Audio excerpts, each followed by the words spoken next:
खुलुमबाय गोजोन फुंबिलिनि गासैबो बड'लेण्ड बुब्लिनि अनसायगिरिफोरखौ बरायग्रोबाय। दिनै 17 जुलाइ बृहस्पतिबारनि फानजामुथिखौ फरायथिनो लादों आं रबिन बसुमतारिया।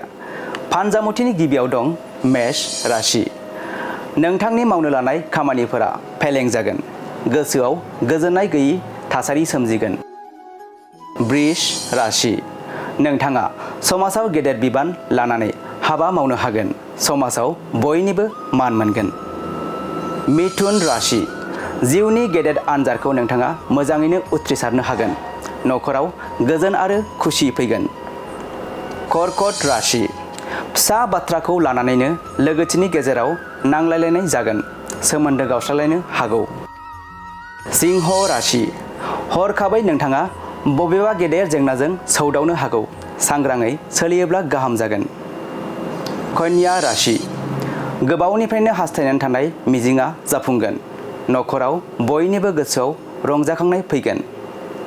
तुला राशि। बेफार फालांगि खालामोब्ला मुलाम्फा मोनगोन। रांखान्थि बिथिङाव जौगागोन। वृश्चिक राशि। हरखाबै नोंथांनि उदैया साखांनो हागौ। जानाय लोंनायाव सांग्रां जानानै जानांगोन।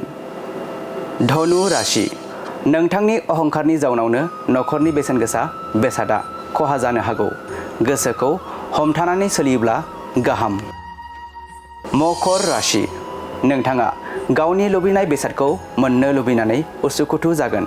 गोसोखौ उरां फारां मोनगोन। कुम्भ राशि। नखरनि थाखानाय धोना जोबस्रांलांनो हागौ। नखराव दुखु साग्लोबसारगोन। आरो मीन राशि। नोंथाङा गावनि गोमानानै थानाय बेसादखौ मोनफिनगोन। गोसोआव जोबोद रंजाखांनाय मोनगोन। दिनै सानसेनि राशि फरायथिनाया एसेनोसै। आसा खालामो नोंथांनि दिनैनि साना मोजाङै मोजां थांगोन। बेखौ बड'लेण्ड बुब्लि नखरनिफ्राय मिजिंथिबाय। गोजोन्थों।